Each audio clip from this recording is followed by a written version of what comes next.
This is the Construction Leading Edge podcast from constructionleadingedge.com. My name is Todd DeWalt. I'm your host, and it's our job here at Construction Leading Edge to help you, the construction business owner and leader, systematize your business so it becomes a source of freedom, impact, and wealth. And in this episode, we're going to talk about why 80% of businesses won't ever sell or can't be sold. We'll talk about an example. I'll share an example of one business owner and why his business is designed to fail, unfortunately. And he figured that out after 30 or 40 years in the business. We'll talk about some specific reasons why businesses are designed to fail, how it's like a hostage situation in a bank robbery in a movie, and some of the problems you want to watch out for, some of the things that may be going on in your business that are making you, that are where you are designed to fail. And then we'll talk about what you can do to fix that problem. All right, let's talk about why 80% of small businesses, especially construction businesses, won't ever sell, why they can't be sold. Let me tell you this. Back in 2017, some folks on the internet discovered that Apple was using software updates to slow down or throttle the performance of old iPhones, supposedly to improve battery health. Some people had complained that their older phone was so slow that they couldn't use it. It was non-functional. Well, it turned out that they were right. Apple was slowing phones down, and it ended up eventually with a $500 million lawsuit settlement. You see, Apple was accused of making your older phones fail so you would buy a new phone.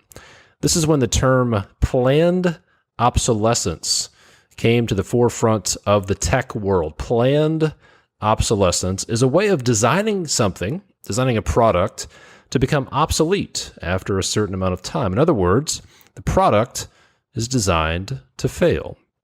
Apple designed and intentionally did things to make their older phones fail so people would buy new phones. Other examples of planned obsolescence include inkjet cartridges that you can't refill, electronic devices that you can't replace the battery in. In some cases, releasing new software updates that won't work with old hardware, and you have to upgrade the hardware. And here's the unfortunate reality.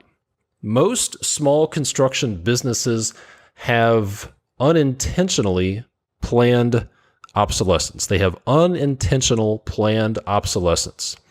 They have been unintentionally designed to fail. And that's why 8 out of 10 construction businesses cannot be sold. They cannot be transitioned. The owner cannot retire from the business. And it's why they have no terminal value. Let's look at an example. I had a conversation with, we'll call him Stan. All right, Stan has been in business for 35 or 40 years. He runs a construction company, and he told me the business is more profitable than it has ever been. He has a talented team in place, making more money than ever, more leads than he can get to. Everything's going great. So what's the problem? Well, the problem is Stan wants to retire because he's in his mid-60s, but he's stuck. He can't get out of his business. He is the victim. He didn't say this, but the reality is he's the victim of planned obsolescence. And here are some of the symptoms that Stan was dealing with. Details were falling through the cracks. Things were getting missed. There were duplicate efforts on his team, multiple people doing the same thing. His team doesn't seem to know who is responsible for what. There's a lack of clarity around roles and responsibilities. Processes weren't documented. Every issue would come to him. There are a lot of issues that came to him that he thought his team should be handling. Hey, Stan, how should we handle this situation? Hey, Stan, have you taken care of this yet? Stan was thinking, that's what I'm paying you for. That's your job. Stan said that his team was in reactive mode about half the time. The business is affecting his health and his home life. He has some health problems, and it was due to stress from the business. And speaking of stress, He told me his team is stressed. His employees are stressed. And he said they are operating at, quote, red line condition. And Stan shared he was looking at a couple of options for getting out of his business, for retiring, but he has some concerns. One option was to retire and retain ownership. But how will he do that? He shared questions and concerns like, what if my project manager, the person I turn the business over to, gets frustrated and quits? Then Stan is right back in the hot seat. He wondered, will my team be able to make decisions without me? Stan wondered, if I step away and I still retain ownership, will I be able to enjoy retirement while wondering what's going on at the office? How are things going to go? And will I have to step back in? Will I have to swing back and forth from retirement to work when the team needs me?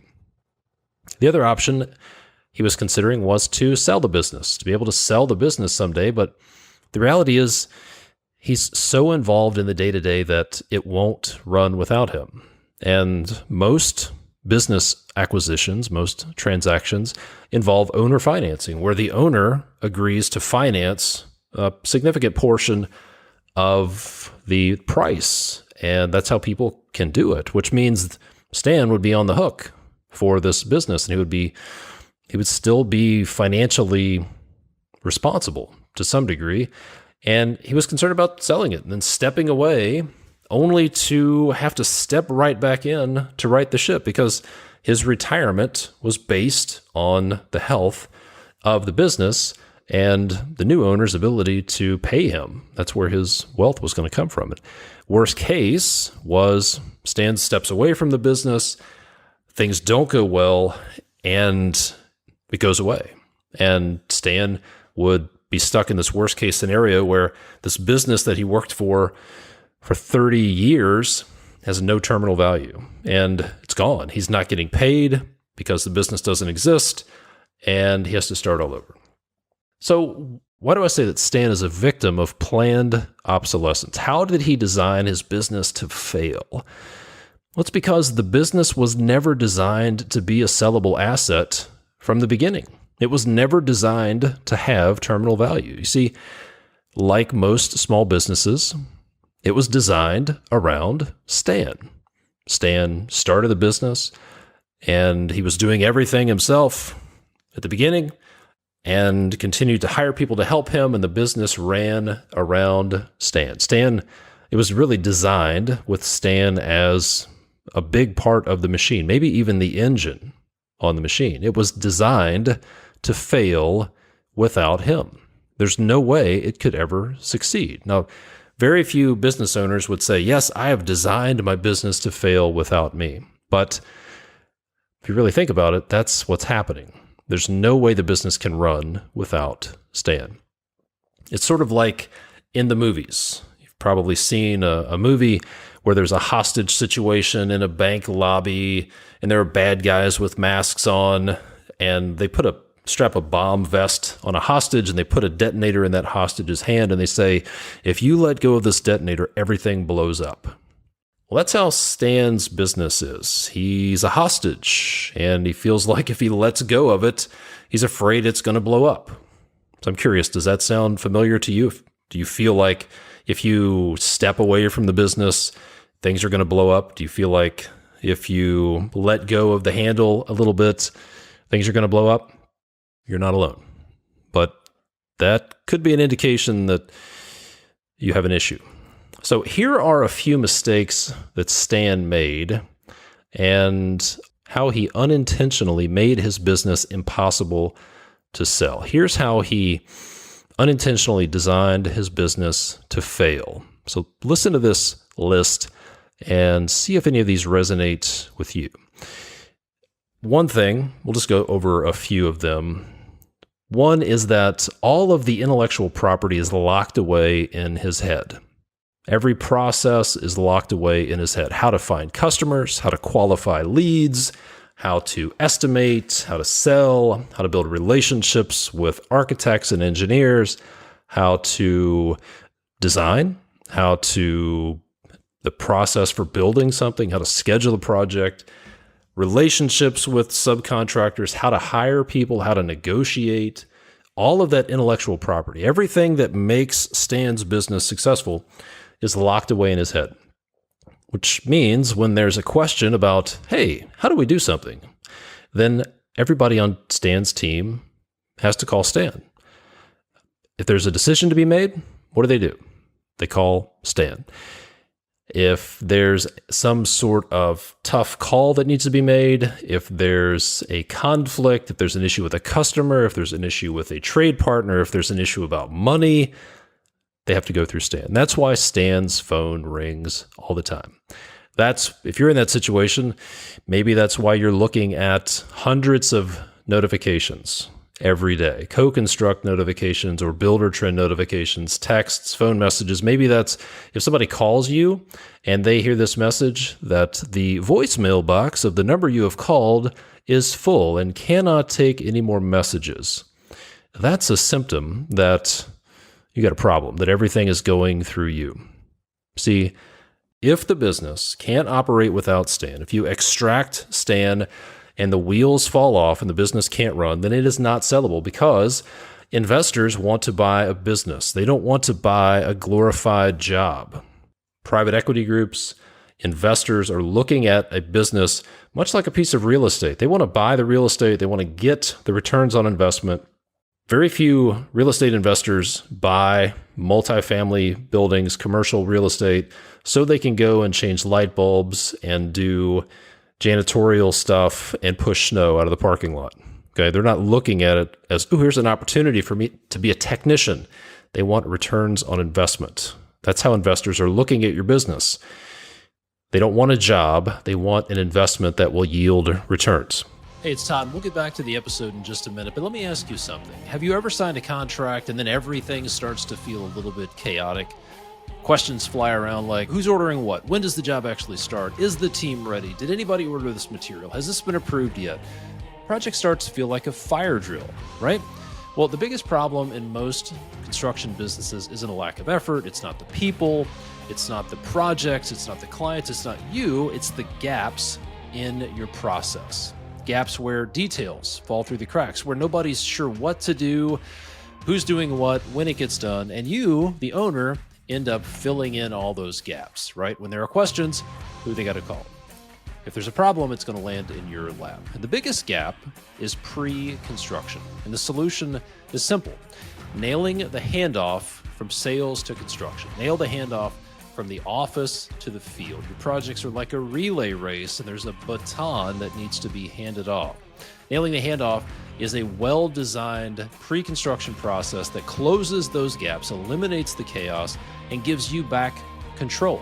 It gives you back the time so you can work on the business instead of being buried in it. And we can help you build that process. The first step is to book a free business evaluation call with our team. On your business evaluation call, here's what we're going to help you do. Spot the real gaps that are creating the chaos, show you how to nail the handoff and how doing that will put you back in control of your business.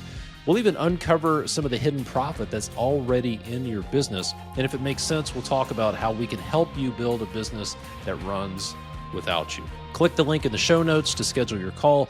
Be advised, we only have a few spots available each week, and not everybody qualifies for this call. This is not for everybody. So if you have a wave of work coming at you, or you're planning on growing and hiring people, now's the time to close those gaps with a good pre-construction process. If you're ready to stop reacting and finally take control, this is your next step. Go book your free business evaluation call with my team today. So, reason number one that Stan's business is impossible to sell is because everything's locked away in his head. Another reason is that there is just no structure to Stan's organization. There's no structure.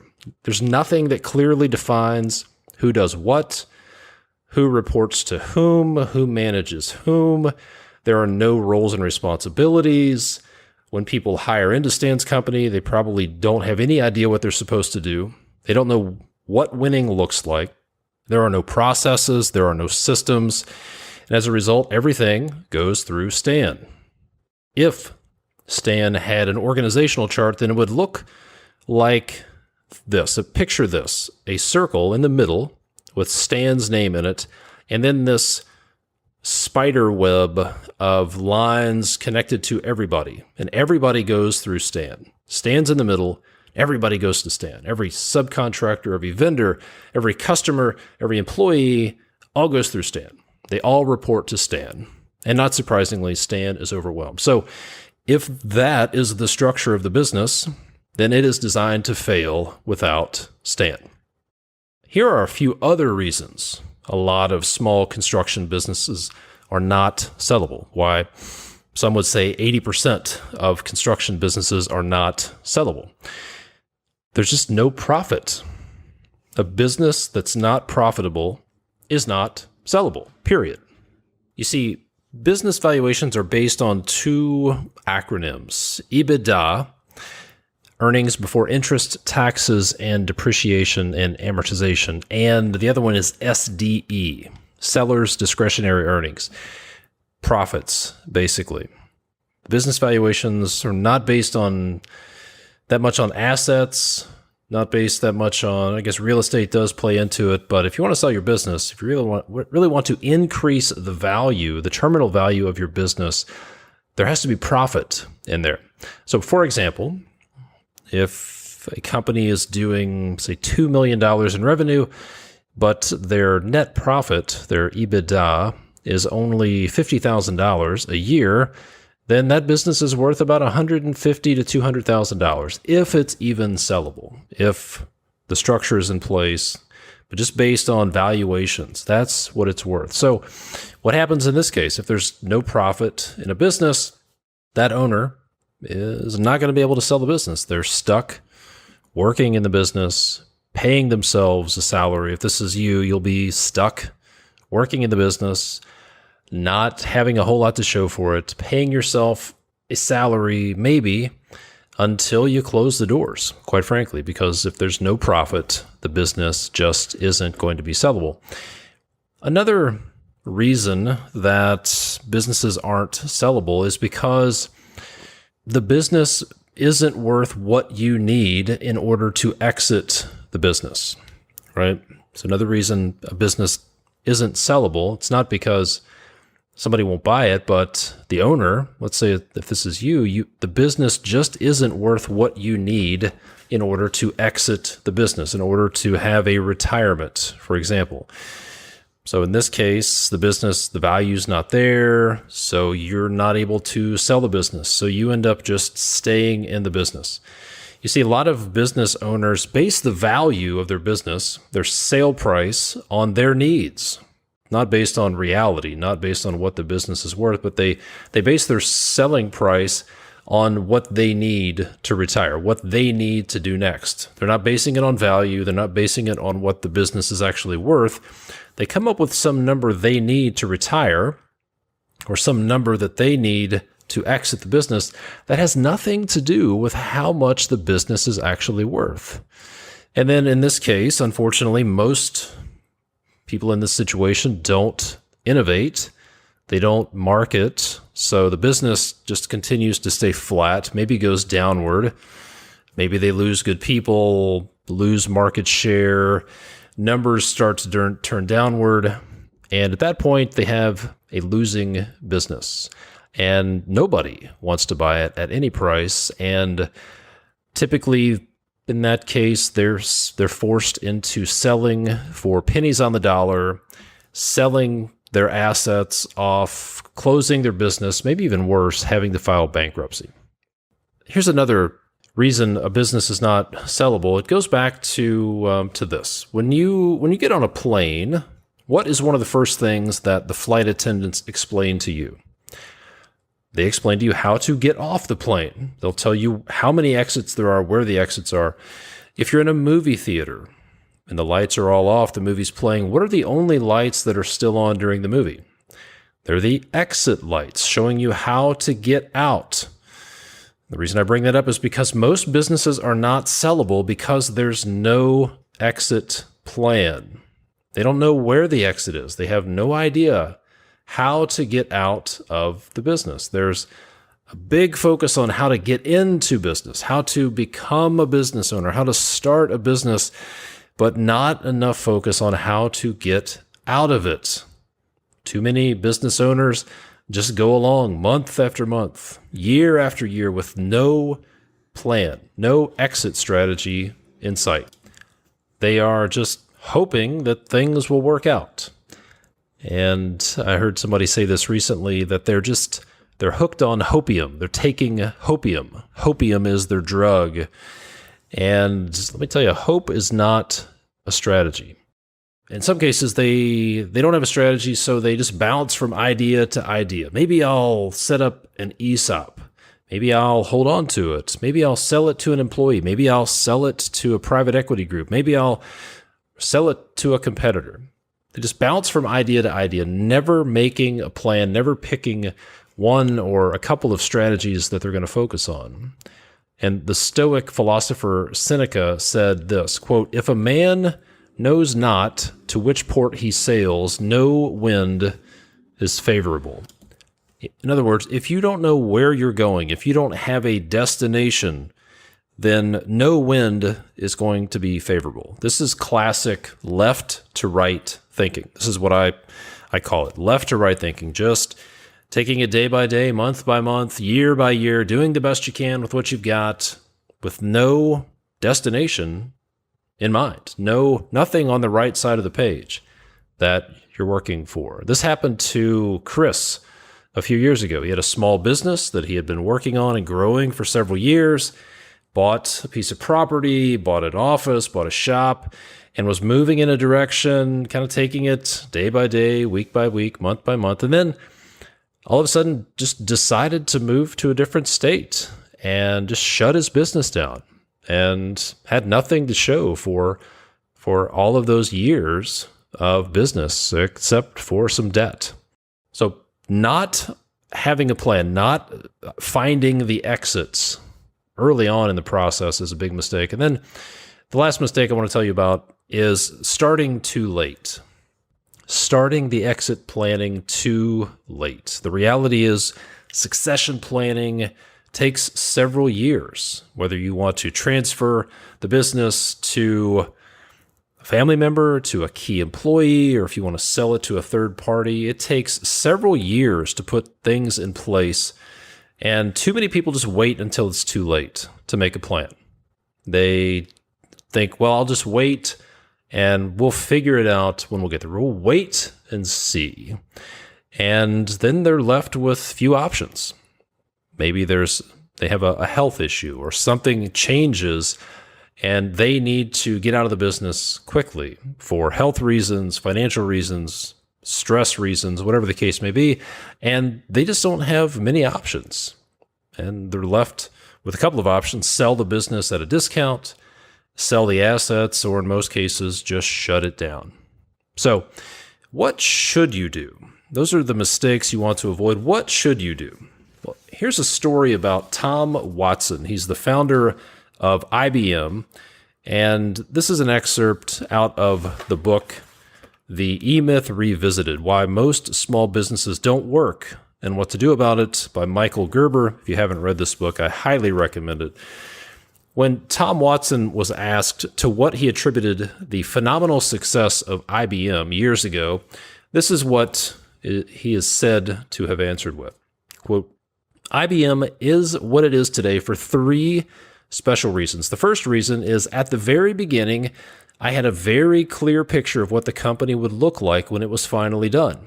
You might say I had a model in my mind of what it would look like when the dream, my vision, was in place. The second reason was that once I had that picture, I then asked myself how a company which looked like that would have to act.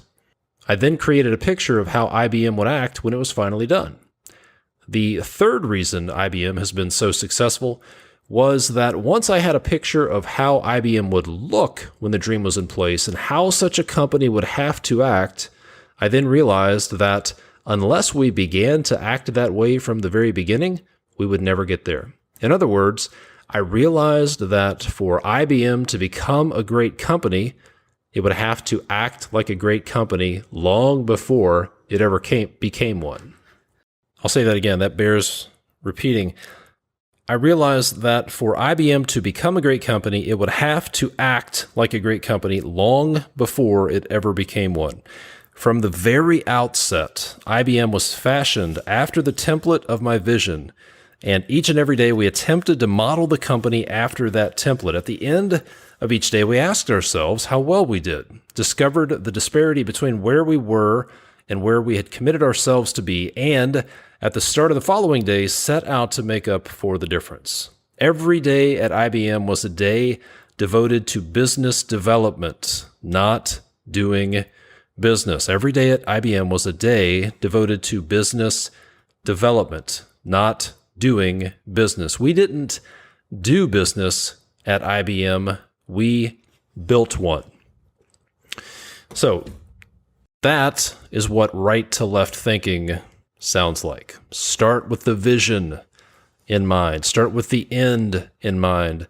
Work backwards from there and decide, how do we need to act? How do we need to operate? Let's start operating like a great company long before we become one. So, to summarize, if you want to avoid the mistakes that cause 80% of small, especially construction businesses, to be unsellable, here's what you do. Start with the end in mind. Think from right to left. Have a clear picture of what you want the business to look like, and design your business to run without you. Don't unintentionally design your business to fail. 2, design the organizational structure of your business. This is what we call your accountability chart. Clearly defined functions, dividing up responsibilities in the business, dividing up roles and responsibilities, clearly identified lanes and responsibilities and lines of accountability. Number 3, implement systems and processes so your business will run without you. Get it out of your head and document those processes. Number 4, I had a buddy, Sean, who's a former military guy, and every time we went into a restaurant, he would do the same thing. He was actually law enforcement as well. Every time we went into a restaurant, he would do the same thing. He would find the exits. He was always looking for the exits. And if you go somewhere with somebody in law enforcement or former military, they're probably going to find the exits. And you should do the same. See, Sean was looking for options to get out if the situation called for it. And you should do the same. Find your potential exits. Multiple. Find your potential exits. Start developing your exit strategies, your potential exit strategies, not just one. Wouldn't it be great to have multiple options? Now, maybe it's an option to sell the business to a third party. Maybe it's an option to sell it to a key employee. Maybe it's you have kids who are teenagers and you don't know how interested they're going to be in taking on the family business down the road. But wouldn't it be great to have multiple strategies, to have options years down the road? Now, why do I list this one last? Why didn't I put the find the exits first? Because until you do the first 3, until you have a clear vision of your business, what it's going to look like, until you design the organizational structure, until you have systems and processes, until your business will run without you, then it doesn't matter what your exit strategies are, because you'll never get there. Because until you do the first 3, you're going to be stuck in a business that is guilty of planned obsolescence. Or in other words, you'll be stuck in a business that's designed to fail. So if you would like to systematize your construction business, and you would like our help to do that, if you'd like to join the growing number of construction business owners who are taking steps to systematize their business, to make their business run without them, to have a business that's a source of freedom, source of impact, source of wealth, provide a good experience for your customers, a good experience for your employees, make life easier for your trade partners, be able to become the contractor of choice. If you want to do that and you'd like our help, then head over to constructionleadingedge.com to take the first step. Hey, thanks so much for listening. I have one challenge and one request for you before you go. Here's the challenge.